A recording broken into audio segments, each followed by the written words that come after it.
ಕೈ ವಶವಾಗುತ್ತಾ ದಾವಣಗೆರೆ ಕೋಟೆ ಸಮೀಕರಣ ಹೇಗಿದೆ? ಪ್ರತಿಷ್ಠೆ ಕದನ ಗೆಲ್ಲೋರು ಯಾರು? ಇದು ಬೈ ಎಲೆಕ್ಷನ್ ಅಖಾಡದ ಸ್ಟೋರಿ.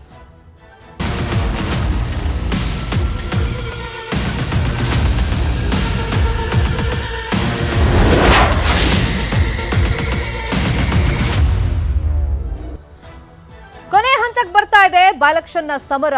ಒಂದು ಕಡೆ ಇಡೀ ಸರ್ಕಾರನೇ ಉಪಚುನಾವಣೆ ಅಖಾಡದಲ್ಲಿ ಇದೆ ಅಂತೇಳಿ ಬಿಜೆಪಿ ಆರೋಪ ಮಾಡ್ತಾ ಇದ್ರೆ, ಶತಾಯ ಗತಾಯ ಈ ಸತಿ ಒಂದು ಕ್ಷೇತ್ರದಲ್ಲಾದ್ರೂ ಬಿಜೆಪಿಯನ್ನ ಗೆಲ್ಲಿಸ್ಕೊಂಡು ಬರಲೇಬೇಕು ಅಂತ ಹೇಳಿ ಬಿಜೆಪಿ ನಾಯಕರು ಕೂಡ ಒಂದು ರೀತಿ ಶಪಥವನ್ನ ಮಾಡ್ಬಿಟ್ಟಿದ್ದಾರೆ. ಅಂತಿಮವಾಗಿ ನಾಳೆ ಸಂಜೆವರೆಗೂ ಬಹಿರಂಗ ಪ್ರಚಾರಕ್ಕೆ ನಾಯಕರಿಗೆ ಅವಕಾಶ ಇದೆ. ಅದಾದ್ಮೇಲೆ ಕ್ಷೇತ್ರ ಬಿಟ್ಟು ಬರಲೇಬೇಕು, ಆಮೇಲೆ ಮನೆ ಮನೆ ಪ್ರಚಾರ, ಆಮೇಲೆ ಮತದಾನ. ಕೊನೆ ಹಂತಕ್ಕೆ ಬರ್ತಾ ಇದೆ ಬೈ ಎಲೆಕ್ಷನ್ ಸಮರ. ಬಹಿರಂಗ ಪ್ರಚಾರದ ತೆರೆಗೆ ನಾಳೆ ಸಂಜೆಯೇ ತೆರೆ ಬೀಳುತ್ತೆ. ದಾವಣಗೆರೆ ದಕ್ಷಿಣ ಹಾಗೇನೆ ಬಾಗಲಕೋಟೆಯಲ್ಲಿ ಮತಬೇಟೆ ಜೋರಾಗಿ ನಡೆಸ್ತಾ ಇದ್ದಾರೆ ಎರಡೂ ಪ್ರಮುಖ ಪಕ್ಷಗಳ ನಾಯಕರುಗಳು. ಜಮೀರ್ ಯಾವಾಗ ಬರ್ತಾರೆ ದಾವಣಗೆರೆಗೆ ಅಂತೇಳಿ ಕುತೂಹಲ ಇತ್ತು. ಇವತ್ತು ಬಾಗಲಕೋಟೆಯಲ್ಲಿ ಪ್ರಚಾರವನ್ನ ಮಾಡ್ತಾರೆ. ಜಮೀರ್ ಪ್ರಚಾರದಿಂದ ಮುಸ್ಲಿಂ ಮತಗಳು ಭದ್ರ ಆಯ್ತಾ ಹಾಗಾದ್ರೆ ಕಾಂಗ್ರೆಸ್ ಪಾಲಿಗೆ? ಇವತ್ತು ಮತ್ತೆ ದಾವಣಗೆರೆಗೆ ಮುಖ್ಯಮಂತ್ರಿಗಳು ಬರ್ತಾ ಇದ್ದಾರೆ. ಎರಡನೇ ಸುತ್ತಲ್ಲಿ ಪ್ರಚಾರದ ಅಖಾಡಕ್ಕೆ ಬರ್ತಾರೆ. ಇನ್ನೊಂದು ಕಡೆ ಬಾಗಲಕೋಟೆಯಲ್ಲಿ ಇವತ್ತು ಜಮೀರ್ ಕ್ಯಾಂಪೇನ್ ಅನ್ನ ಮಾಡ್ತಾರೆ. ದಾವಣಗೆರೆಯಲ್ಲಿ ವಿಜೇಂದ್ರ ಇವತ್ತು ಮತಬೇಟೆಯನ್ನ ನಡೆಸ್ತಾರೆ. ಇನ್ನು ಪ್ರಹ್ಲಾದ್ ಜೋಶಿ, ಸಿಟಿ ರವಿ ಸೇರಿದಂತೆ ಪ್ರಮುಖರು ಬಿಜೆಪಿ ಅಭ್ಯರ್ಥಿ ಪರವಾಗಿ ಮತಬೇಟೆಯನ್ನ ನಡೆಸ್ತಾರೆ. ಒಟ್ಟಲ್ಲಿ ಕಾಂಗ್ರೆಸ್ ಅವರು ಮತ್ತೆ ಬಿಜೆಪಿ ನಾಯಕರು ಪ್ರತಿಷ್ಠೆಯಾಗಿ ಈ ಉಪಚುನಾವಣೆಯನ್ನ ಕನ್ಸಿಡರ್ ಮಾಡಿದ್ದಾರೆ. ಉಪಸಮರದ ಗೆಲುವಿಗೆ ನಾಯಕರು ಪಣ ತೊಟ್ಟಿದ್ದಾರೆ. ಮತ್ತೆ ಎರಡೂ ಪಕ್ಷಗಳಿಗೆ ಇದು ದಿಕ್ಸೂಚಿನ ಅಂತಾನೂ ಕೂಡ ಚರ್ಚೆಗಳಾಗ್ತಾ ಇದೆ. ಕಾರಣ ಒಂದು ಕಡೆ ಸರ್ಕಾರದಲ್ಲಿ ಏನೆಲ್ಲ ಆಡಳಿತದಲ್ಲಿ ವೈಫಲ್ಯ ಆಗ್ತಾ ಇದೆ ಅದನ್ನ ಎತ್ತಿ ಹಿಡಿಯುವಂತ ಕೆಲಸವನ್ನ ಬಿಜೆಪಿ ಮಾಡಿ ಚುನಾವಣೆಯಲ್ಲಿ ಹಿಂದೂ ಅಸ್ತ್ರವನ್ನ ಪ್ರಯೋಗ ಮಾಡ್ತಾ ಇದೆ. ಇನ್ನೊಂದು ಕಡೆ ಭವಿಷ್ಯದ ದೃಷ್ಟಿಯಿಂದ ನೋಡೋದಾದ್ರೆ ಗ್ಯಾರಂಟಿ ಯೋಜನೆಗಳು ವರ್ಕೌಟ್ ಆಯ್ತಾ ಇಲ್ವಾ ಈ ಬಗ್ಗೆ ಕಾಂಗ್ರೆಸ್ಗೂ ಒಂದು ಕ್ಲಾರಿಟಿ ಸಿಕ್ಕಂಗಾಗುತ್ತೆ. ಇನ್ನು ದಾವಣಗೆರೆ ದಕ್ಷಿಣ ಹಾಗೇನೆ ಬಾಗಲಕೋಟೆಯಲ್ಲಿ ಕ್ಯಾಂಪೇನ್ ಜೋರಾಗಿ ನಡೀತಾ ಇದೆ. ಕಾಂಗ್ರೆಸ್ ದೋಸ್ತಿ ನಾಯಕರ ಮಧ್ಯೆ ವಾಕ್ ಸಮರ ಕೂಡ ತಾರಕಕ್ಕೇರಿದೆ. ಎಲೆಕ್ಷನ್ ಅಖಾಡದಲ್ಲಿ ಮಾತಿನ ಸಮರ ಹೆಂಗಿದೆ, ಯಾರ್ಯಾರು ಏನೇನು ಮಾತಾಡಿದ್ದಾರೆ ನೋಡೋಣ. ಇದು 100ಕ್ಕೆ 100 ಅವತ್ತು ಹೇಳಿದ್ದೀನಿ, ನಾಮಿನೇಷನ್ ದಿನ 23ನೇ ತಾರೀಕು ಹೇಳಿದ್ದೀನಿ, ಇವತ್ತು ಹೇಳ್ತಾ ಇದ್ದೀನಿ, 100ಕ್ಕೆ 100 ಸಮರ್ಥ ಅವರು ಗೆಲ್ತಾರೆ. ನಮ್ಮ ಪಕ್ಷದ ಕಾಂಗ್ರೆಸ್ ಪಕ್ಷದ ಅಭ್ಯರ್ಥಿ 100ಕ್ಕೆ 100 ಗೆಲ್ತಾರೆ. ಚೆನ್ನಾಗಿ ನೋಡಿರ್ಬೋದು, ರೆಸ್ಪಾನ್ಸ್ ನೋಡಿರ್ಬೋದು. ಆಚೆ ನೋಡಿ ಜನ ಸಾಗರ ಅಲ್ಲಿಂದಾನೆ ಕಲ್ ಏನೋ ಗೊಂದಲ ಇಲ್ಲ. ನಾನು ಜಮೀರು ಬಹಳ ದಿವಸಗಳ ಸ್ನೇಹಿತು, ಚಡ್ಡಿ ದೋಸ್ಗಳು. ಏನೋ ನಾನು ಇವರಿಗೆ ಜಮೀರ್ ಅಂತಾನೆ ಮಾತಾಡೋದು, ಅವನು ಮಲ್ಲು ಅಂತಾನೆ ಮಾತಾಡೋದು. ಬಾರೋ ಹೋಗು ಅಂತ ಅವನು ಕರಿತಾನೆ, ನಾನು ಬಾರೋ ಹೋಗು ಅಂತಾನೆ ಕರಿತೇವೆ. ಅದ್ರಾಗ ಏನ್ ಎರಡನೇ ಮಾತಿಲ್ಲಪ್ಪ. ಎಲ್ಲ ಸ್ನೇಹಿತರಲ್ಲೇ ನಾವು ನಡ್ಕೊಂಡಿದ್ದು. ಏನೋ ಒಂದು ಸಣ್ಣ ವಿಷಯಗಳಿಗಳು ಆಗಿರ್ಬೋದು, ಆದ್ರೆ ಎಲ್ಲ ಸರಿ ಹೋಗೈತಿ. ಯಾವುದು ಏನು ವೈಯಕ್ತಿಕವಾಗಿ ಯಾವುದೂ ಇಲ್ಲ. ಜಮೀರು ನಾವು ಸ್ನೇಹಿತರು, ಸ್ನೇಹಿತರಾಗೇ ಇರ್ತೀವಿ. ದಾವಣಗೆರೆ ದಕ್ಷಿಣದಲ್ಲಿ ಮತ್ತು ಬಾಗಲಕೋಟೆನಲ್ಲಿ ಯಾಕೆ ಈ ರೀತಿ ಮತದಾರರು ದಂಗೆ ಎದ್ದಿದ್ದಾರೆ ಕಾಂಗ್ರೆಸ್ ಪಕ್ಷದ ವಿರುದ್ಧ?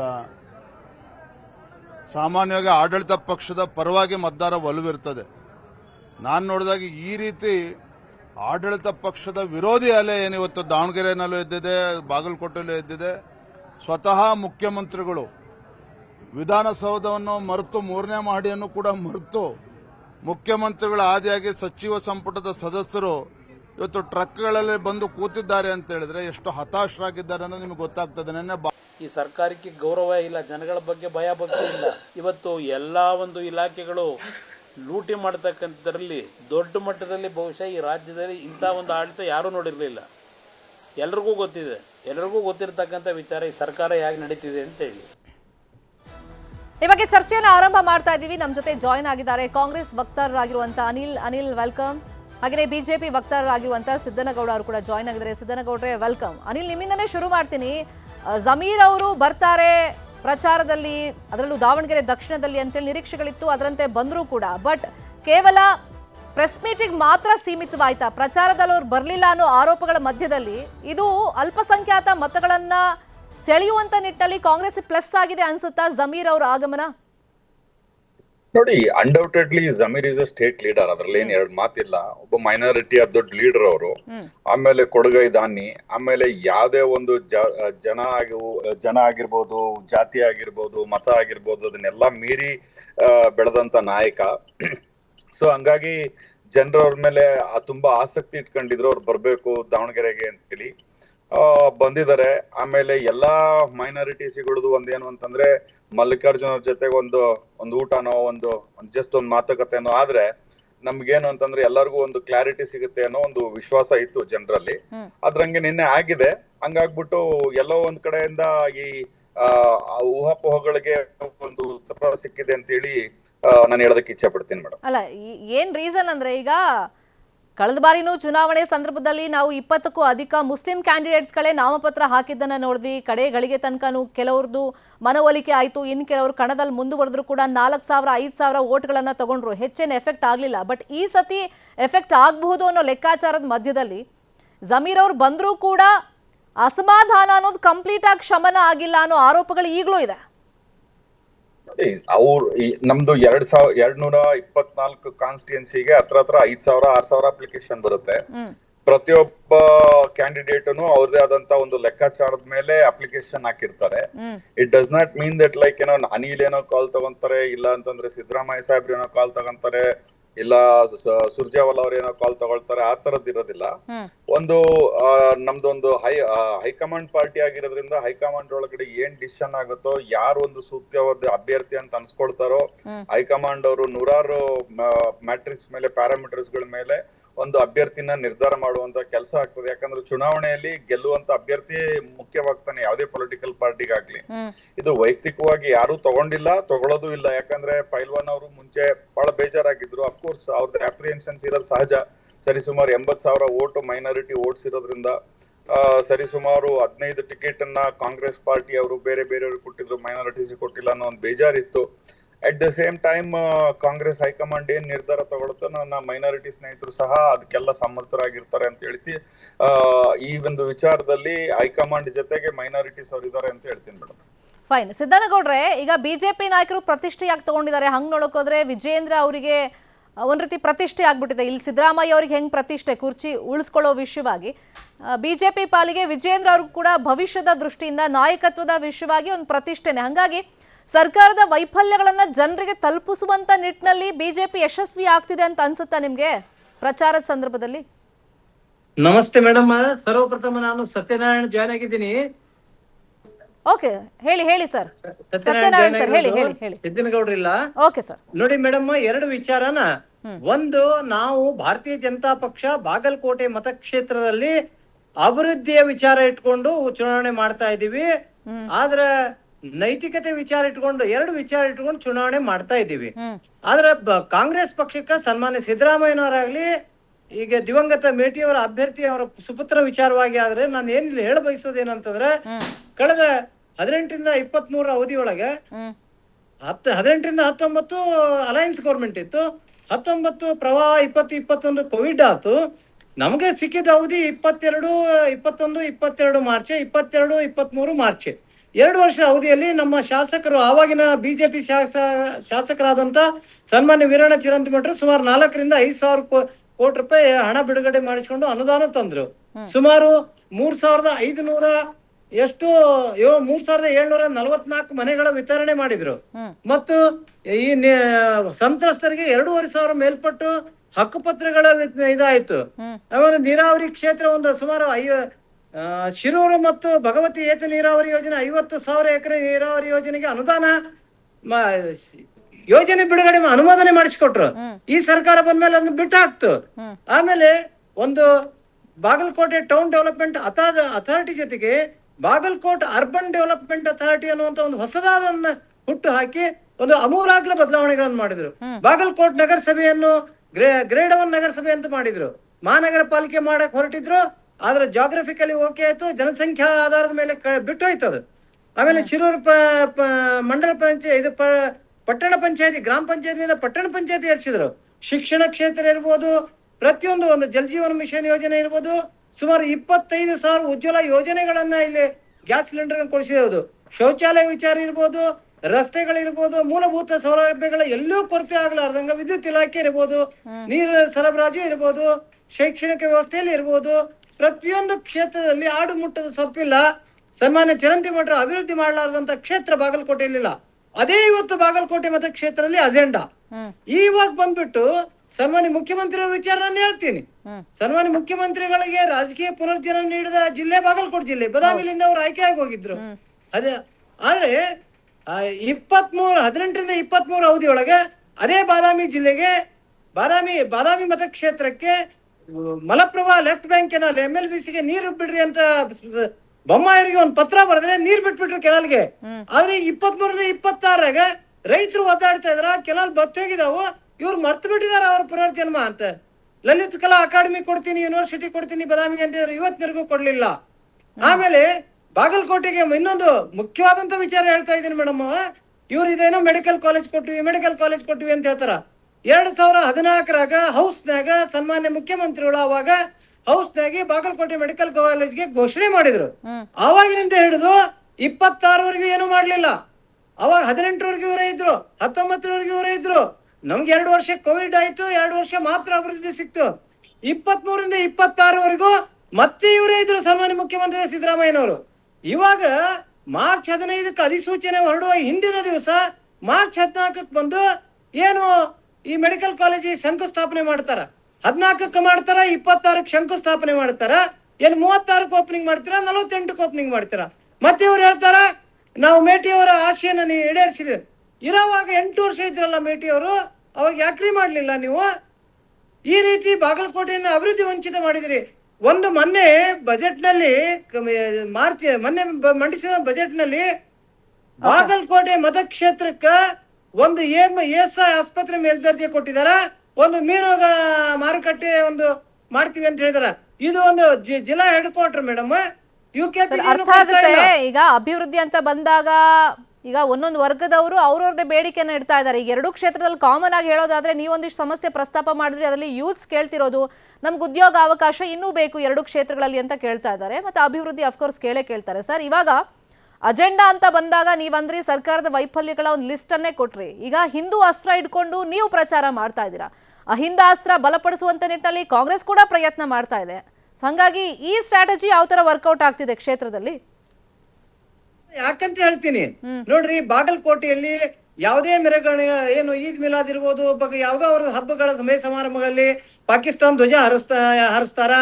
ಆಮೇಲೆ ಲೆಬನಾನ್, ಪ್ಯಾಲೆಸ್ಟೈನ್ ರೀಸೆಂಟ್ ಆಗಿ ಆಯ್ತಲ್ಲ ಶಿವಾಜಿ ಜಯಂತಿ ಸಂದರ್ಭದಲ್ಲಿ ದೊಡ್ಡ ಗಲಾಟೆ, ಅವತ್ತು ಕೂಡ ಕಲ್ತಾರ. ಆಮೇಲೆ ನಮ್ಗೆ ಏನ್ ಹೇಳಿದ್ರು ಮೇಡಮ್ ಅವರು, ಚುನಾವಣೆ ಇರೋದಕ್ಕೆ ಬಿಜೆಪಿ ಅವ್ರು ಮಾಡಿದ್ರು ಅಂತ ಹೇಳಿದ್ರು. ಸರಿ, ನಾನು ಚುನಾವಣೆ ಮಾಡಿದ್ವಿ ಅಂತ ಹೇಳಿದ್ರೆ ನಮ್ದು ಬಾಗಲಕೋಟೆಯಲ್ಲಿ ಆದ ಮಾರನೇ ದಿವಸ 19ನೇ ತಾರೀಕು ಆದ ಮಾರನೇ ದಿವಸ ನೆಕ್ಸ್ಟ್ ಕಲಬುರಗಿಯಲ್ಲಿ ಇತ್ತಲ್ಲ, ಅವತ್ತು ಕೂಡ ಕಲ್ ತೂರಾಡಿದ್ರಲ್ಲ, ಅಲ್ಲಿ ಚಪ್ಪಲಿ ಎಸೆದ್ರಲ್ಲ, ಅಲ್ಲಿ ಯಾವ ಚುನಾವಣೆ ಇತ್ತು ಮೇಡಮ್ ಅವ್ರಿಗೆ? ಈ ರೀತಿ ಅಲ್ಪಸಂಖ್ಯಾತ ತುಷ್ಟೀಕರಣ. ಇನ್ನೊಂದು ದೊಡ್ಡದಾದಂತ ಒಂದು ತುಷ್ಟೀಕರಣ, ಬಾಗಲಕೋಟೆ ನವನಗರದಲ್ಲಿ ಪ್ರತಿಯೊಂದು ಸೆಕ್ಟರ್ಗೆ ಇವರು 4-5 ಮುಸಲ್ಮಾನರ ಮನೆಗಳಿಲ್ಲ, ಅಲ್ಲಿ ಮಸೀದಿಗಳನ್ನ ಅನಧಿಕೃತವಾಗಿ ಮಾಡಕ್ ಹೊರಟಿದಾರ. ಅದಕ್ಕೆ ಸರ್ಕಾರ ಕಣ್ಣು ಮುಚ್ಚಿ ಕುಳಿತುಕೊಂಡಿದೆ. ನಾವು ವಿರೋಧ ಮಾಡ್ತಾ ಇದೀವಿ. ಲವ್ ಜಿಹಾದ್ಗಳು ಸ್ಪಷ್ಟವಾಗಿ ಇದ್ ಮಾಡಿದ್ರು, ಇವರು ಏನೋ ಕ್ರಮ ತಗೊಳ್ತಾ ಇಲ್ಲ. ಪೊಲೀಸ್ ಸ್ಟೇಷನ್ಗಳು ಕಾಂಗ್ರೆಸ್ ಕಾರ್ಯಾಲಯಗಳಾಗಿದಾವು. ಮತ್ತೆ ಇದನ್ನೆಲ್ಲ ಹಿಡಿದಾಗ ನಾವು ಹೇಳ್ಬೇಕಲ್ವಾ ಇವ್ರು ಏನ್ ಮಾಡ್ತಾ ಇದ್ದಾರೆ? ಕಾನೂನು ಸುವ್ಯವಸ್ಥೆ ಬಗ್ಗೆ ಒಂದು ಪ್ರಚಾರವನ್ನ ಮಾಡ್ತಾ ಇದ್ದೀರಾ ನೀವು. ಈ ಸರ್ಕಾರದ ಒಂದು ಮುಂದೆ ಪ್ರಶ್ನೆಯನ್ನ ಇಟ್ಕೊಂಡು ಜನರ ಮುಂದೆ ನೀವು ಹೋಗಿದ್ದೀರಾ. ಸೊ ಅನಿಲ್ ಅವರೇ, ಈಗ ಸಾಕಷ್ಟು ವಿಷಯಗಳ ಬಗ್ಗೆ ಸತ್ಯನಾರಾಯಣ ಅವರು ಪ್ರಸ್ತಾಪ ಮಾಡ್ತಾ ಹೇಳ್ತಾ ಇದ್ರು. 2 ಕ್ಷೇತ್ರದಲ್ಲೂ ಸಮಸ್ಯೆಗಳಿದೆ, ಅಲ್ಲಿನ ಮತದಾರರು ತಮ್ಗೇನ್ ಸೌಲಭ್ಯ ಬೇಕು ಅಂತ ಕೇಳೋ ಸಹಜ. ಚುನಾವಣೆ ಸಂದರ್ಭದಲ್ಲಿ ಬರ್ತಾರೆ, ಅಟ್ಲೀಸ್ಟ್ ಈಗಲಾದ್ರೂ ಹೇಳೋಣ ಅಂತೇಳಿ. ಅದು ಈಡೇರಿಸ್ತಾರೋ ಇಲ್ವಾ, ಆಮೇಲೆ ಮತ್ತದು ಮಾತುಗಳು ಇದ್ದೇ ಇರುತ್ತೆ ಮತದಾರರ ಮನಸ್ಸಲ್ಲಿ. ಸೊ ಈಗ ಕಾಂಗ್ರೆಸ್ ಪಕ್ಷಕ್ಕೆ ಬಹಳ ಪ್ರತಿಷ್ಠೆ, ಅದರಲ್ಲೂ ಸಿದ್ದರಾಮಯ್ಯ ಅವರಿಗೆ ನಾಯಕತ್ವವನ್ನ ಬಲಪಡಿಸುವಂತ ನಿಟ್ಟಲ್ಲಿ ಮತ್ತೆ ಕುರ್ಚಿ ವಿಷಯ ಬರ್ದೇ ಇರಂಗೆ, at the same time guarantee ಯೋಜನೆಯ ವಿಶ್ವಾಸಾರ್ಹತೆಯ ಒಂದು ಫಲಿತಾಂಶ ಈ ಚುನಾವಣೆಯಿಂದ ಗೊತ್ತಾಗುತ್ತೆ. ಇದಕ್ಕೇನ್ ಹೇಳ್ತೀರಾ? ಇದು ಒಂದ್ ರೀತಿ ಹೇಳ್ಬೇಕು ಅಂತಂದ್ರೆ ಸ್ವಲ್ಪ ಸತ್ಯನೂ ಇದೆ, ಒಂದ್ ಸ್ವಲ್ಪ ಸತ್ಯದಿಂದ ವಿಚಾರ ದೂರನೂ ಇದೆ. ಯಾಕೆ ಈ ವಿಚಾರನ ಹೇಳ್ತಾ ಇದ್ದೀನಿ ಅಂತಂದ್ರೆ, ಈ 2 ಕ್ಷೇತ್ರದಲ್ಲಿ ಕಾಂಗ್ರೆಸ್ ಬಹುಮತದಿಂದ ಗೆಲ್ತದೆ ಅನ್ನೋ ವಿಶ್ವಾಸ ನನಗೂ ಸಹ ಇದೆ. ಯಾಕಂದ್ರೆ ನಾನು ದಾವಣಗೆರೆಯಲ್ಲಿದ್ದೆ, ದಾವಣಗೆರೆ ಇನ್ಚಾರ್ಜ್ ಆಗಿದ್ದೆ, ಓಡಾಡ್ತಾ ಇದ್ದೆ. ಅಲ್ಲಿ ಗ್ರಾಸ್ ರೂಟ್ ಲೆವೆಲ್ ಅಲ್ಲಿ ಜನರು ಪ್ರತಿ ಒಂದು ಮನೆಗೆ ಹೋದಾಗೂ ಸಹ 5 ಗ್ಯಾರಂಟಿ ವಿಚಾರವನ್ನ ಪ್ರಸ್ತಾಪ ನಾವ್ ಯಾವಾಗ ಮಾಡ್ತೀವಿ ಅವಾಗೆಲ್ಲ ಜನ ಹೇಳ್ತಾ ಇದಾರೆ, ಇಲ್ಲ ಸರ್ಕಾರದಿಂದ ಡೈರೆಕ್ಟ್ ಆಗಿ ನಾವೆಲ್ಲ ಫಲಾನುಭವಿಗಳಾಗಿದ್ದೀವಿ, ಹಂಗಾಗಿ ಸರ್ಕಾರದ ಋಣ ನಮ್ಮ ಮೇಲಿದೆ, ಸರ್ಕಾರವನ್ನ ಕೈ ಹಿಡಿಯುವಂತ ಕೆಲಸ ನಾವು ಮಾಡೇ ಮಾಡ್ತೀವಿ ಅನ್ನೋ ವಿಶ್ವಾಸವನ್ನ ಸರ್ಕಾರ ಮಾಡ್ತಾ ಇದೆ. ಅದ್ರಲ್ಲಿ ಏನ್ 2 ಮಾತಿಲ್ಲ. ಅಂದ್ರೆ 5 ಗ್ಯಾರಂಟಿ ಸರಿಸುಮಾರು 55ರಿಂದ 60 ಸಾವಿರ ಕೋಟಿ ಪ್ರತಿ ಒಂದು ಮನೆಗೆ ತಲುಪಿಸುವಲ್ಲಿ ಈ ಸರ್ಕಾರ ಯಶಸ್ವಿಯಾಗಿದೆ ಅಂತ ಹೇಳಿ ಈ ಸಂದರ್ಭದಲ್ಲಿ ಹೇಳಕ್ಕೆ ಇಚ್ಛೆ ಪಡ್ತೀನಿ. ಒಂದು. 2ನೇದು, ಈಗ ತಾವೇನು ಹೇಳಿದ್ರಿ, 2ನೇ ವಿಚಾರ ಸಿದ್ದರಾಮಯ್ಯನವ್ರಿಗೇನೋ ಕಂಟಕ ಇದೆ, ಇಲ್ಲ ಅಂದ್ರೆ ಕಂಟಕ ಮುಕ್ತ ಆಗಬೇಕು ಅಂತಂದ್ರೆ ಇವೆರಡು ಚುನಾವಣೆ ಗೆಲ್ಲಬೇಕು. ಇದೇನು ಅಂದ್ರೆ ನನಗೆ ಇನ್ನೂ ತನಕ ಅರ್ಥ ಆಗ್ತಾ ಇಲ್ಲ, ಯಾಕೆ ಈ ವಿಚಾರವನ್ನ ಅವಾಗ ಪ್ರಸ್ತಾಪ ಮಾಡ್ತಾ ಇದ್ದೀರಿ? ನಾವು ಪ್ರಸ್ತಾಪ ಮಾಡ್ತಿರೋದಲ್ಲ, ನಿಮ್ ಪಕ್ಷದಲ್ಲಿ ಆಗ್ತಿರೋ ಬೆಳವಣಿಗೆ ಅದು. ಅಲ್ಲ, ಈಗ ನನಗೆ ಹೇಳಿ, ಯಾವ ಒಬ್ಬ ನಾಯಕರು ಬಂದ್ಬಿಟ್ಟು ನಮ್ಗೆ ಡೇಟೆ ಫಿಕ್ಸ್ ಮಾಡಿದ್ರಲ್ಲ ಸರ್, ಡಿ.ಕೆ. ಕಡೆ ಅವರು ಡೇಟೆ ಫಿಕ್ಸ್ ಮಾಡಿದ್ರಲ್ಲ, ಮುಖ್ಯಮಂತ್ರಿ ಸ್ಥಾನಕ್ಕೆ ಹೇಳ್ತಾರೆ ಡಿ.ಕೆ. ಶಿವಕುಮಾರ್ ಅವರು.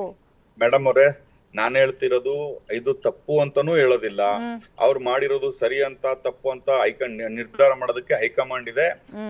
ಯಾಕಂದ್ರೆ ನಮ್ದೊಂದು ಹೈಕಮಾಂಡ್ ಪಾರ್ಟಿ ಆಗಿರೋದ್ರಿಂದ ಹೈಕಮಾಂಡ್ ಅದ್ರ ಬಗ್ಗೆ ಸರಿಯಾದಂತ ತೀರ್ಮಾನಗಳನ್ನ ಮಾಡುತ್ತದೆ.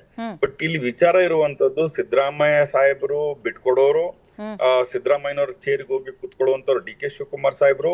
ಹಂಗಾಗ್ಬಿಟ್ಟು ಅವ್ರಿಬ್ರು ಜೊತೆಗೆ ಹೈಕಮಾಂಡ್ ಹಸ್ತೋ ಅಂತ ಅಂದಾಗ ಮಾತ್ರನೇ ಇದೆಲ್ಲ ವಿಚಾರವ ತಾವೇನ್ ಪ್ರಸ್ತಾಪ ಮಾಡ್ತಾರೆ ಇದೆಲ್ಲ ಸತ್ಯ ಅಸತ್ಯ ಆಗುವಂತ ಸುದ್ದಿ ಇದು. ಬಟ್ ಕುರ್ಚಿ ಪ್ರಾಮುಖ್ಯತೆ ಅಂತ ಬಂದಾಗ ಚರ್ಚೆ ಮಾಡ್ಲೇಬೇಕಲ್ವಾ? ಅದು ಮುಖ್ಯಮಂತ್ರಿ ಸ್ಥಾನ, ಒಂದು ಇಡೀ ರಾಜ್ಯವನ್ನ ಮುನ್ನಡೆಸುವಂತ ಒಂದು ಸ್ಥಾನ. ಹಂಗಾಗಿ ಸಹಜವಾಗಿ ಚರ್ಚೆ ಮುನ್ನೆಲೆಗೆ ಬಂದೇ ಬರುತ್ತೆ, ಒಂದ್ ಸಣ್ಣ ಬೆಳವಣಿಗೆ ಆಗ್ಲಿ. ಬಟ್ ನಾನ್ ಹೇಳುವಂತದ್ದೇನು ಅಂತಂದ್ರೆ, ಸೂಕ್ತವಾದಂತ ಸಮಯ ನೋಡಿ ಹೈಕಮಾಂಡ್ ಅವರು ಯಾರು ಮುಖ್ಯಮಂತ್ರಿ ಆಗ್ಬೇಕು ಅನ್ನೋ ಅಭ್ಯರ್ಥಿಯನ್ನ ಘೋಷಣೆಯನ್ನ ಮಾಡುವಂತ ಕೆಲಸ ಹೈಕಮಾಂಡ್ ಮಾಡುತ್ತೆ, ನಮ್ಮ ಪಾರ್ಟಿ ಮಾಡುತ್ತೆ. ಆದ್ರೆ ಈ ಚುನಾವಣೆಗಳನ್ನ ಇಟ್ಟುಕೊಂಡು ಇದೇ ಚುನಾವಣೆಯಿಂದ ಮುಂದಿನ ಭವಿಷ್ಯದ ಇದ್ರ ಫಲಿತಾಂಶ ಆ ವಿಷಯದ ಮೇಲೆ ಯಾವುದೇ ರೀತಿಯಲ್ಲಿ ಪರಿಣಾಮ ಬೀರಲ್ಲ ಅನ್ನೋದು ನಿಮ್ಮ ಅಭಿಪ್ರಾಯ? ಸಾಧ್ಯನೇ ಇಲ್ಲ. ಓಕೆ, ನಿಮ್ಗೆ ಅನ್ಸುತ್ತಾ ಸತ್ಯನಾರಾಯಣ ಅವರೇ? ಯಾಕಂದ್ರೆ ಈಗ ಕುರ್ಚಿ ವಿಷಯ ಎಲೆಕ್ಷನ್ಗೂ ಮುಂಚೆ ಪ್ರತಿದಿನ ಅದ್ರ ಬೆಳವಣಿಗೆ ಆಗ್ತಿತ್ತು, ದೆಹಲಿಗೆ ಹೋಗಿ ಕೂತ್ಕೊಂಡು ಲಾಬಿ ಮಾಡ್ತಾ ಇದ್ರು. ಸೊ ಈ ಫಲಿತಾಂಶ ಹಂಗಾದ್ರೆ ಕಾಂಗ್ರೆಸ್ ಅಲ್ಲಿ ಯಾವುದೇ ಬದಲಾವಣೆ ತರೋದಿಲ್ವಾ? ಮೇಡಮ್, ನಾನು ಏನ್ ಹೇಳ ಬಯಸ್ತಾ ಇದ್ದೀನಿ, ಇವಾಗ 136 ಸೀಟ್ ಇದಾವೆ ಅವ್ರಿಗೆ. ಈ ಚುನಾವಣೆಗಳ ಫಲಿತಾಂಶದಿಂದ ಸರ್ಕಾರ ಬೀಳೋದಾಗ್ಲಿ ಹೋಗೋದಾಗ್ಲಿ ಗೊತ್ತಿಲ್ಲ. ಅವರ ಆಂತರಿಕ ಸಮಸ್ಯೆಗಳಿಂದಾಗಿ, ಅವರ ಪಕ್ಷದ ಆಂತರಿಕ ಸಮಸ್ಯೆಗಳ ಬಗ್ಗೆ ನಾನು ಜಾಸ್ತಿ ಮಾತನಾಡಕ್ ಇಚ್ಛೆ ಪಡಲ್ಲ. ಅವ್ರು ನಾನ್ ಸಿಎಂ, ನೀನ್ ಸಿಎಂ, ನಾನ್ ಡಿ.ಸಿ.ಎಂ, ನೀನ್ ಡಿ.ಸಿ.ಎಂ, ಸಮುದಾಯಕ್ಕೊಂದು ಡಿ.ಸಿ.ಎಂ, ಅದೆಲ್ಲ ಅದನ್ನ ಈ ಸಂದರ್ಭದಲ್ಲಿ ನಾವು ನಮ್ಮ ಅಭಿವೃದ್ಧಿ ವಿಚಾರನ ಇಟ್ಕೊಂಡು ಮಾತಾಡ್ತಾ ಇರೋದ್ರಿಂದ ಕಾಂಗ್ರೆಸ್ಸಿನ ಆಂತರಿಕ ವಿಚಾರ ಅದನ್ನ ಜನ ನೋಡ್ತಾ ಇದಾರ. ಇವ್ರು ಏನ್ ಸುಳ್ಳು ಹೇಳಿದ್ರೆ, ಏನ್ ಏಮಾರಿಸಿದ್ರು ಏನು ಮಾಡಕ್ ಆಗಂಗಿಲ್ಲ, ಜನ ಅದಕ್ಕೆ ತೀರ್ಮಾನ ಮಾಡ್ತಾರ. ಅಥವಾ ಬಿಜೆಪಿ 2 ಕ್ಷೇತ್ರ ಗೆಲ್ಲೋದ್ರಿಂದ ಸರ್ಕಾರದಲ್ಲಿ ಏನ್ ಬದಲಾವಣೆ ಅಲ್ಲ, ಅವ್ರ ಒಂದು ಸಂದೇಶ ಹೋಗುತ್ತೆ, ನೀವು ಹೊರಟಿರೋ ಹಾದಿ ತಪ್ಪಿದೆ, ಜನರನ್ನ ಯಾಮಾರಿಸ್ತಾ ಇದ್ದೀರಾ, ಅದಕ್ಕೆ ನೀವು ತಿದ್ದುಕೊಳ್ಬೇಕು. ಇನ್ನು ಮುಂದೆ ಉಳಿದಂತ 2 ವರ್ಷದ ಅವಧಿಯಲ್ಲಿ ಆದ್ರೂ ಕೂಡ ಸರ್ಕಾರ ಸರಿಯಾಗಿ ರಚನೆ ಕಾರ್ಯಗಳನ್ನು ಮಾಡಬೇಕು ಅನ್ನುವಂತ ಸಕಾರಾತ್ಮಕವಾದ ಚಿಂತನೆಗಳನ್ನ ನಾನು ಹೇಳ್ಬಯಸ್ತಾ ಇದ್ದೀನಿ. ಇದು ಒಂದು ವಿಚಾರ. ಆಮೇಲೆ ಇವ್ರು ಏನ್ ಮಾಡ್ತಾ ಇದಾರ ಮೇಡಮ್, ಇವಾಗ 2 ಕಡೆಗೆ ಸರ್ಕಾರ ಇರೋದ್ರಿಂದ ಹೆದರಿಕೆ ಮತ್ತು ಬೆದರಿಕೆ ರಾಜಕಾರಣ ಮಾಡ್ತಾ ಇದಾರ. ಬಾಗಲಕೋಟೆಯಲ್ಲಿ ನಿನ್ನೆ ರಾತ್ರಿ NSCO ಕಾರ್ಯಕರ್ತರು, ಬೇರೆ ಬೇರೆ ಊರ್ಲಿಂದ ಬಂದಂತ ಕಾರ್ಯಕರ್ತರು ಅಲ್ಲಿ ಬಾಗಲಕೋಟೆಯ ಮೆಡಿಕಲ್ ಕಾಲೇಜಿನ ವಿದ್ಯಾರ್ಥಿ ನಿಲಯಕ್ಕೆ ನುಗ್ಗಿ ಕೇಸರಿ ಶಾಲ್ ಹಾಕೊಂಡು ಹೋಗ್ತಾರೆ. NSCI ಇದನ್ನ ಹೇಳ್ತಾರೆ, ಅಲ್ಲಿ ನಮ್ಮ ಅಭ್ಯರ್ಥಿ ವಿರುದ್ಧವಾದಂತಹ ಪಾಂಪ್ಲೆಟ್ ಗಳನ್ನು ಕೊಡ್ತಾರೆ. ನೀವು ಪ್ರಚಾರ ಮಾಡಕ್ಕೆ ಮುಕ್ತ ಐತಿ, ಪ್ರಜಾಪ್ರಭುತ್ವ ವ್ಯವಸ್ಥೆ ಐತಿ. ಓಕೆ ಸತ್ಯನಾರಾಯಣ, ಒಂದ್ ಸೆಕೆಂಡ್ ಹಂಗೆ ಇರಿ. ಅನಿಲ್ ಅವ್ರ ಹತ್ರ ರಿಯಾಕ್ಷನ್ ತಗೊಂಡ್ಬಿಡ್ತೀನಿ, ನಿಮ್ಮ ವಾಯ್ಸ್ ಕರೆಕ್ಟ್ ರೀಚ್ ಆಗ್ತಿದೆ. ಅನಿಲ್ ಅವರೇ, ಈಗ ಪದೇ ಪದೇ ಸತ್ಯನಾರಾಯಣ ಅವರು ಕಾನೂನು ಸುವ್ಯವಸ್ಥೆ ಬಗ್ಗೆ, ಅಂದ್ರೆ ಈ ಸರ್ಕಾರದಲ್ಲಿ ಯಾವ ತರ ಗೂಂಡಾಗಿರಿ ನಡೀತಿದೆ ಅನ್ನೋ ಬಗ್ಗೆ ಪ್ರಸ್ತಾಪ ಮಾಡ್ತಿದ್ದಾರೆ. ಅಂದ್ರೆ ಬೆದರಿಸಿ ಈ ಎಲೆಕ್ಷನ್ ಅಲ್ಲಿ ಗೆಲ್ಲೋದಕ್ಕೆ ಹೊರಟಿದೆ ಕಾಂಗ್ರೆಸ್. ನೋಡಿ,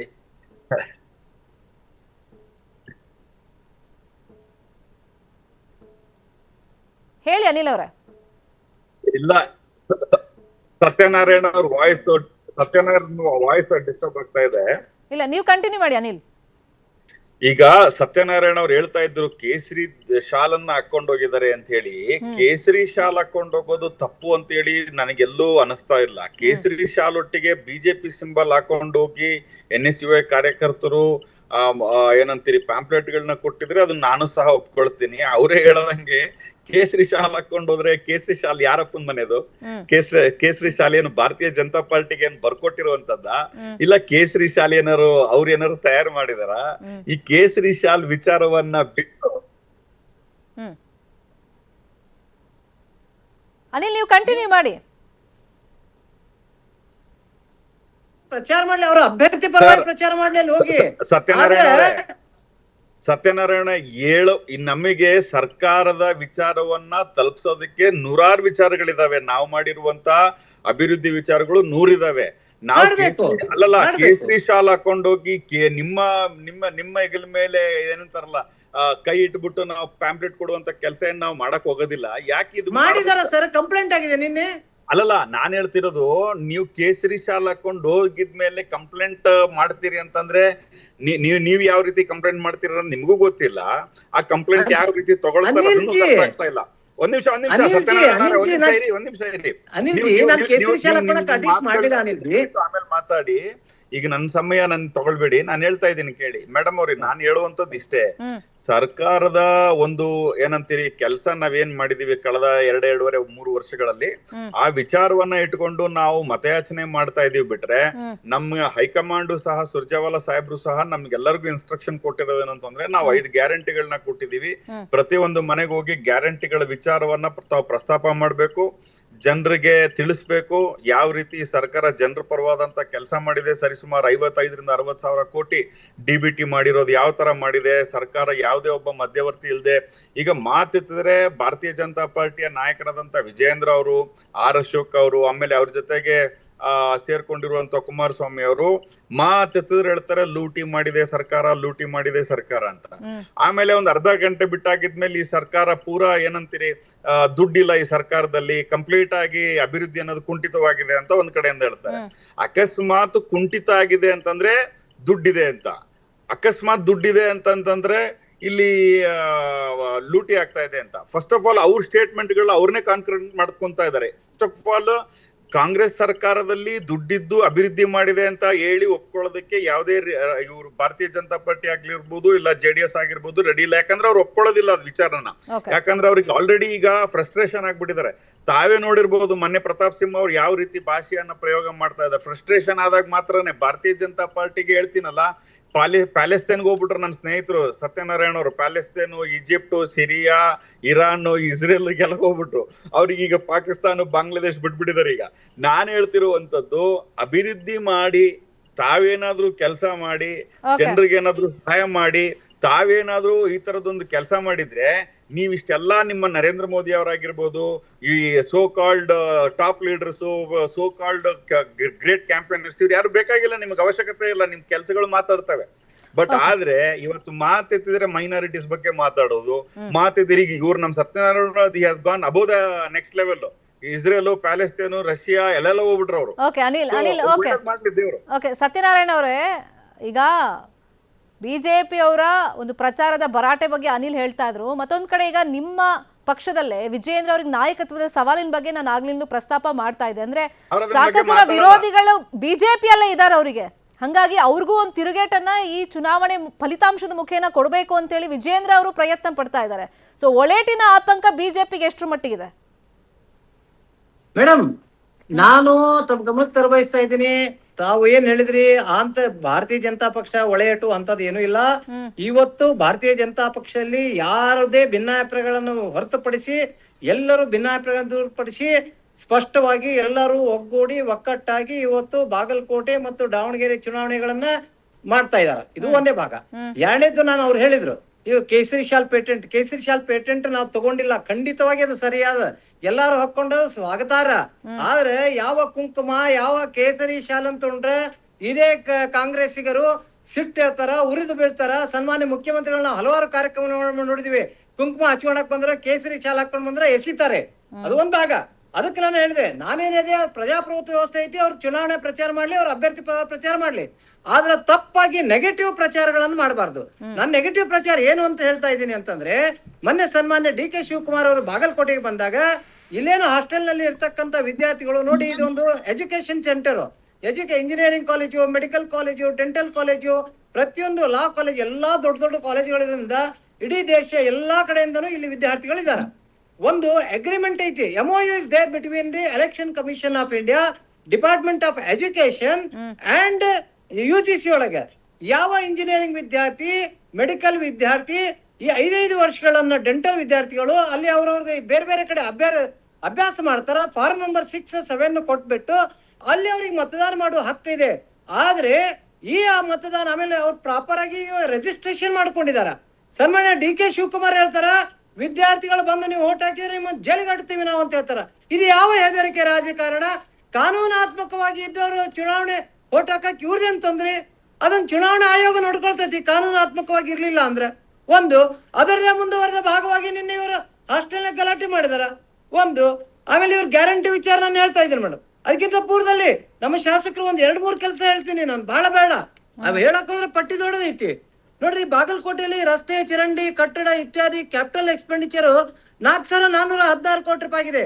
on record I am speaking all these things. ಆಮೇಲೆ ಕುಡಿಯುವ ನೀರಿನ ಯೋಜನೆ, ಜಲ್ ಜೀವನ್ ಮಿಷನ್ ಸೇರಿ 360 ಕೋಟಿ ರೂಪಾಯಿ ಖರ್ಚಾಗಿದೆ. ಶಿಕ್ಷಣ ಸಂಬಂಧಿತ ಯೋಜನೆ ಅನುದಾನ ಕಟ್ಟಡ ಸೇರಿ 73 ಕೋಟಿ ಖರ್ಚಾಗಿದೆ. ಆರೋಗ್ಯ ಇಲಾಖೆ, PSC ಮೇಲ್ದರ್ಜೆ ಕಟ್ಟಡ ಸರ್ಕಾರದಿಂದ ಅಥವಾ ಶಾಸಕರಿಂದ ಅಲ್ಲಿನ ಜನ ಎಕ್ಸ್ಪೆಕ್ಟ್ ಮಾಡದೆ ಮೂಲಭೂತ ಸೌಕರ್ಯ ಅಭಿವೃದ್ಧಿ ಅಲ್ಲ ಸರ್. ಮೇಡಮ್ ಅದನ್ನ ಹೇಳ್ತಾ ಇದೀನಿ. ಆಗ್ಲೇ ನಾನು ಸರ್, ಈಗ ಇಷ್ಟು ದಿನ ನಾವು ನೋಡಿದ್ವಿ ಕಾಂಗ್ರೆಸ್ ಸರ್ಕಾರ ಅಸ್ತಿತ್ವಕ್ಕೆ ಬಂದ ಮೇಲೆ ಒಗ್ಗಟ್ಟಿನ ಹೋರಾಟ ಎಷ್ಟು ಮಟ್ಟಿಗೆ ಬಿಜೆಪಿ ಅವರು ಸರ್ಕಾರದ ವೈಫಲ್ಯವನ್ನ ಎತ್ತಿ ಹಿಡಿದು ಮಾಡಿದ್ದಾರೆ, ಅದನ್ನ ಎಷ್ಟು ಗುರಿ ಮುಟ್ಟಿಸಿದ್ದಾರೆ ಅನ್ನೋದನ್ನ ನೋಡಿದೀವಿ. ಅಟ್ಲೀಸ್ಟ್ ಈಗಲಾದ್ರೂ ಒಂದ್ ಸಂದರ್ಭ, ಈಗಲಾದ್ರೂ ಒಗ್ಗಟ್ಟು ಪ್ರದರ್ಶನ ಆಗುತ್ತಾ ಅಥವಾ ಕ್ರೆಡಿಟ್ಗೋಸ್ಕರ ಇನ್ನೂ ವಾರ್ ನಡೀತಾ ಇದೆಯಾ ಪಕ್ಷದಲ್ಲಿ? I want to drive our attention madam, please I want to drive our attention. ಒಂದು ಮೂಡಾ ಕೇಸ್ನಾಗ ಅವರು ವಾಪಸ್ ಇದನ್ನ ಕೊಡಿಸುವಂತ ಪರಿಸ್ಥಿತಿ ನಿರ್ಮಾಣ ಆಯ್ತು. ಒಂದು ಏನು ಪ್ರಿಯಾಂಕಾ ಖರ್ಗೆ ಅವರು 5 ಎಕರೆ ಭೂಮಿ ತಗೊಂಡಿದ್ರಲ್ಲಿ ಏರೋಟೆಕ್ ಪಾರ್ಕ್ ನಾಗ ಅದು ರಿಟರ್ನ್ ಕೊಟ್ರು. ಆಮೇಲೆ ವಾಲ್ಮೀಕಿ ಅಭಿವೃದ್ಧಿ ನಿಗಮದ ಹಗರಣ ಹೊರಗ್ ಬಂತು. ನಮ್ಮಿಂದಾಗಿ ನಾಗೇಂದ್ರ ರಾಜೀನಾಮೆ ಕೊಟ್ರು, ಜೈಲ್ ಸೇರಿದ್ರು ಅವರು. ಆಮೇಲೆ ಏನು ವಕಫ್ ವಿಚಾರದಲ್ಲಿ ನಮ್ದು ಹೋರಾಟ ಆಯ್ತು. ನಾವೆಲ್ಲ ಹೋರಾಟಗಳನ್ನು ಜನಪರವಾಗಿ ಮಾಡಿದೀವಿ. ಒಂದು ನಮ್ಮನ್ನು ವಿರೋಧ ಪಕ್ಷದ ಜನ ಕೂಡಿಸಿದಾರೆ, ಅದನ್ನ ನಾವು ಪ್ರಾಮಾಣಿಕವಾಗಿ ಒಪ್ಕೋಬೇಕು. ಸಕಾರಾತ್ಮಕ ವಿರೋಧ ಪಕ್ಷವಾಗಿ ನಾವು ವಿರೋಧ ಪಕ್ಷದ ಕೆಲಸಗಳನ್ನು ಮಾಡ್ತಾ ಇದೀವಿ. ನಾವೇನ್ ಕೇಳ್ತಾ ಇದೀವಿ ಇವಾಗ, ಈ ಹೆದರಿಕೆ ಬೆದರಿಕೆ ರಾಜಕಾರಣ ಮಾಡ್ಬೇಡ್ರಿ, ನಿಮ್ಮ ಕ್ಷೇತ್ರಕ್ಕೆ ಇಟ್ಕೊಳ್ರಿ. ಬಾಗಲಕೋಟೆ ನಿಮ್ಮ ಹೆದರಿಕೆ ಬೆದರಿಕೆ ರಾಜಕಾರಣ ನಡೆಯಂಗಿಲ್ಲ. ಸನ್ಮಾನ್ಯ DK ಶಿವಕುಮಾರ್ ಅವರೇ, ನೀವು ಗ್ಯಾರಂಟಿ ಯೋಜನೆ, ಆಮೇಲೆ ಇನ್ನೊಂದು ಹೇಳ್ತಾರ, ನೀವು ನಮ್ಗೆ ಓಟ್ ಹಾಕ್ಲಿಲ್ಲ ಅಂದ್ರೆ ನಿಮ್ ಗ್ಯಾರಂಟಿ ಬಂದಾಗತ್ತೆ ಅಂತ ಹೇಳ್ತಾರೆ. ಅದೇ ಬಂದ್ ಮಾಡಕ್ ಆಗುತ್ತೆ? ಇವ್ರು ಹೆದರಿಕೆ ಮಾಡುದು ಇದು ಯಾವ ಸೀಮೆಯ ಗ್ಯಾರಂಟಿ? 2 ಕ್ಷೇತ್ರಕ್ಕೆ ಬಂದ್ ಮಾಡ್ತಾರ ಇವರು. ಫೈನ್. ಅನಿಲ್ ಅವರೇ, ಈಗ ಪದೇ ಪದೇ ಮನೆಯಿಂದ ಕೊಡ್ತಾರ. ಬಾಗಲಕೋಟೆಯಲ್ಲಿ ಪ್ರಚಾರ ಮಾಡ್ತಾ ಇದಾರೆ ಮೇಡಮ್. ನಿಮ್ಗೆ ಒಂದು ಪಾಂಪ್ಲೆಟ್ ತೋರಿಸ್ತೀನಿ, ನೋಡ್ಬೋದು ತಾವಿಲ್ಲಿ. ಈ ರೀತಿ ಆ ಮನೆಗೆ ಹೋಗಿ ಒಂದು ಪಾಂಪ್ಲೆಟ್ ಕೊಡ್ತಾರ. ಅವ್ರಿಗೆ ಕೇಳ್ತಾರ, ಇದ್ರಾಗೆಲ್ಲ ಇದು ಐತಾ ಅಂತ ಕೇಳ್ತಾರ. ಬೆಲೆ ಹೆಚ್ಚಾಗಿದ್ದು 50 ವಸ್ತುಗಳ ಬೆಲೆ ಹೆಚ್ಚು ಮಾಡಿದ್ರು. ಇದಾಗ್ಲೇ ಯುವ ನಿಧಿ ಬಿಟ್ಟಾಕಿದ್ರು. ಮೊನ್ನೆ ಬಜೆಟ್ ನ 1 ರೂಪಾಯಿ ಅಲೋಕೇಶನ್ ಇಲ್ಲ. ಒಂದು ಗ್ಯಾರಂಟಿ ಅಮಾರಿ ಆಯ್ತು. ಇವಾಗ್ಲೇ 5,000 ಕೋಟಿ ರೂಪಾಯಿ ಕಳೆದ ವರ್ಷದ ಏನು 7,000 ರೂಪಾಯಿ ಯೋಜನೆಗಳನ್ನ ಹೌಸ್ನಾಗ ಕೊಟ್ಟಿದಾರ. ಒಂದ್ ಸೆಕೆಂಡ್ ಸತ್ಯನಾರಾಯಣ ಅವರೇ, ಒಂದ್ ಸೆಕೆಂಡ್ ಇರಿ. ಅನಿಲ್, ನಿಜಾನ ಇದು? ಈ ರೀತಿ ಹೆದರಿಸಿ ಬದರಿಸಿ ಓಟ್ ತಗೊಳ್ಳುವಂತ ಪರಿಸ್ಥಿತಿ ಕಾಂಗ್ರೆಸ್ಗೆ ಬಂದಿದ್ಯಾ ಗ್ಯಾರಂಟಿ ಕ್ಯಾನ್ಸಲ್ ಮಾಡ್ತೀವಿ ಅಂತ? ಮೇಡಮ್, ಬಿಜೆಪಿ ಅವ್ರು ಯಾವಾಗ ಸತ್ಯ ಹೇಳ್ತಾರೆ? ಬಿಜೆಪಿ ಅವರು ಸತ್ಯ ಹೇಳೋದಕ್ಕೆ ಯಾವತ್ತೂ ಮುಂದೆ ಬರೋದಿಲ್ಲ. ಆಮೇಲೆ ಅವ್ರಿಗೆ ಸತ್ಯ ಅನ್ನೋ ವಿಚಾರನೇ ಗೊತ್ತಿಲ್ಲ. ಇದನ್ನ ಯಾಕೆ ಹೇಳ್ತಾ ಇದ್ದೀನಿ ಅಂದ್ರೆ, ಮುಖ್ಯಮಂತ್ರಿಗಳು ಮೊನ್ನೆ ಅಸೆಂಬ್ಲಿಲಿ ಹೇಳಿದ್ದಾರೆ, ದುಡ್ಡು ನಾನು ಮೀಸಲಾಗಿಟ್ಟಿದ್ದೀನಿ. ಆರ್ ಅಶೋಕ್ ಅವ್ರು ಕೇಳಿರುವಂತ ಪ್ರಶ್ನೆಗೆ ಯುವ ನಿಧಿ ವಿಚಾರವನ್ನ ನಾನು ಪ್ರಸ್ತಾಪ ಮಾಡ್ತಾ ಇದ್ದೀನಿ. ಯುವ ನಿಧಿ ವಿಚಾರವನ್ನ ಭಾರತೀಯ ಜನತಾ ಪಾರ್ಟಿ ಅಪೋಸಿಷನ್ ಲೀಡರ್ ಆದಂತ ಆರ್ ಅಶೋಕ್ ಅವ್ರು ಕೇಳಿದಾಗ ಅಸೆಂಬ್ಲಿಯಲ್ಲಿ ಮುಖ್ಯಮಂತ್ರಿಗಳು ಅದಕ್ಕೆ ಉತ್ತರ ಕೊಟ್ಟಿದ್ದಾರೆ. ಸತ್ಯನಾರಾಯಣ ಅವ್ರು ಅದನ್ನ ಎಷ್ಟ್ರ ಮಟ್ಟಿಗೆ ಓದಿದಾರೋ ಗೊತ್ತಿಲ್ಲ. ಇರ್ಲಿ. 2ನೇದು, ಈಗ ಎದುರಿಸಿ ಬೆದರಿಸೋದಕ್ಕೆ ಇದೇನೋ UP-ನ ಬಿಹಾರ? ಇವರು ಕರ್ನಾಟಕದಲ್ಲಿದ್ದಾರೆ. ಎದುರಿಸೋದು ಬದರಿಸೋದು ಬುಲ್ಡೋಜರ್ ಸ್ಕೀಮ್ ಎಲ್ಲ ಇರೋದು ಭಾರತೀಯ ಜನತಾ ಪಾರ್ಟಿ ನೇತೃತ್ವದ ಸರ್ಕಾರ ಇರೋದು ಅದು UP-ಯಲ್ಲಿ ಮತ್ತೆ ಬಿಹಾರಲ್ಲಿ. ಇಲ್ಲಿರುವಂತದ್ದು ಡೆಮೊಕ್ರೆಟಿಕ್ ರಾಜ್ಯ ಇದು. ಅರ್ಥ ಆಯ್ತಲ್ಲ? ಡೆಮೊಕ್ರೆಟಿಕ್ ದೇಶ. ನರೇಂದ್ರ ಮೋದಿ ಅವ್ರು ಬಂದಾಗಿಂದ ಡೆಮೊಕ್ರಸಿ ಅನ್ನೋದು ದೇಶದಲ್ಲಿ ಸತ್ತೋಗಿದೆ. ಇವತ್ತು ನೀವೇ ನೋಡ್ತಾ ಇದ್ದೀರಿ, ಯಾರು ಅಗೇನೆಸ್ಟ್ ಮಾತಾಡಿದ್ರೆ ಏನಾಗ್ತಾ ಇದೆ, ಯಾರು ಪ್ರೆಸ್ ಅವ್ರು ಮಾತಾಡಿದ್ರೆ ಏನಾಗ್ತಾ ಇದೆ. ED ಬಿಟ್ರು, ಇನ್ಕಮ್ ಟ್ಯಾಕ್ಸ್ ಬಿಟ್ರು, CBI ಬಿಟ್ರು. ಇವತ್ತು ಯಾರು ಬೈ ಮಿಸ್ಟೇಕ್ ಆಗಿ ಸೋಷಿಯಲ್ ಮೀಡಿಯಾದಲ್ಲಿ ನರೇಂದ್ರ ಮೋದಿ ಅವ್ರು ಅಗೇನೆಸ್ಟ್ ಮಾತಾಡಿದ್ರೆ ಅದನ್ನ ಬ್ಲಾಕ್ ಮಾಡುವಂತ ಕೆಲಸ ಈ ಸರ್ಕಾರ ಮಾಡ್ತಾ ಇದೆ. ಇದು ಡರ್ಬುಕ್ ಸರ್ಕಾರ. ಇದು ಈ ಡರ್ಪುಕ್ ಸರ್ಕಾರ ಇಂಥ ಒಂದು ಏನಂತೀರಿ ಡರ್ಪುಕ್ ಶಾಸಕರು ಇಂಥ ಡರ್ಪುಕ್ ಕಾರ್ಯಕರ್ತರ ವಿಚಾರವನ್ನ ಇಟ್ಕೊಂಡು ಇದ್ರ ಬಗ್ಗೆ ಎಲ್ಲ ಮಾತಾಡುವಂತ ಪ್ರಶ್ನೆನೇ ಬರೋದಿಲ್ಲ. ಯಾಕೆ DK ಶಿವಕುಮಾರ್ ಅವರು ಈ ವಿಚಾರವನ್ನ ಪ್ರಸ್ತಾಪ ಮಾಡಿದ್ದಾರೆ ಅಂತಂದ್ರೆ, ಅವರೇ ಆಗ್ಲೇ ಹೇಳೋದಾಗಿ ಅಲ್ಲಿ ಬೇಕಾದಷ್ಟು ಡೆಂಟಲ್ ಕಾಲೇಜುಗಳಿದಾವೆ, ಇಂಜಿನಿಯರಿಂಗ್ ಕಾಲೇಜುಗಳಿದಾವೆ, ಮೆಡಿಕಲ್ ಕಾಲೇಜುಗಳಿದಾವೆ. ಆಮೇಲೆ ಮೆಡಿಕಲ್ ಕಾಲೇಜ್ ಸಹ ಸರ್ಕಾರ ಕೊಟ್ಟಿದೆ. 100 ಕೋಟಿ ರೂಪಾಯಿ ಆಲ್ರೆಡಿ ಇದ್ರ ಬಗ್ಗೆ ಚರ್ಚೆ ಮಾಡಿ ಅಸೆಂಬ್ಲಿಯಲ್ಲಿ ಮೊನ್ನೆ ಬಜೆಟ್ ಅಲ್ಲೂ ಘೋಷಣೆ ಮಾಡಿದೆ. ಇಲ್ಲಿ ಏನು ಅಂತಂದ್ರೆ ಬಹಳಷ್ಟು ಬೋಗಸ್ ಓಟ್ಗಳು ಆಗುವಂತ ಸಂದರ್ಭ ಇದೆ. ಆಮೇಲೆ ಇವತ್ತು ನಾವು ನೋಡಿದೀವಿ ಎಲೆಕ್ಷನ್ ಕಮಿಷನ್ ಯಾವ ಲೆವೆಲ್ ಕಾಂಪ್ರಮೈಸ್ ಆಗಿದೆ ಅಂತ ಹೇಳಿ. ಎಲೆಕ್ಷನ್ ಕಮಿಷನ್ ಅವರು ಇದು ಮಾಡ್ತಾ ಇಲ್ಲ, ಏನಂತೀರಿ, ಯಾವುದೇ ಒಂದು ವಿಚಾರವನ್ನ ತಗೊಳ್ತಾ ಇಲ್ಲ.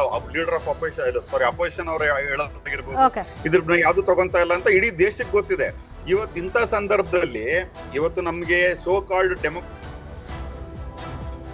ಓಕೆ, ಥ್ಯಾಂಕ್ ಯು ಸತ್ಯನಾರಾಯಣ ಅವರೇ, ಥ್ಯಾಂಕ್ ಯು ಅನಿಲ್ ಅವರೇ ಈ ಚರ್ಚೆಯಲ್ಲಿ ಪಾಲ್ಗೊಂಡಿದ್ದಕ್ಕೆ.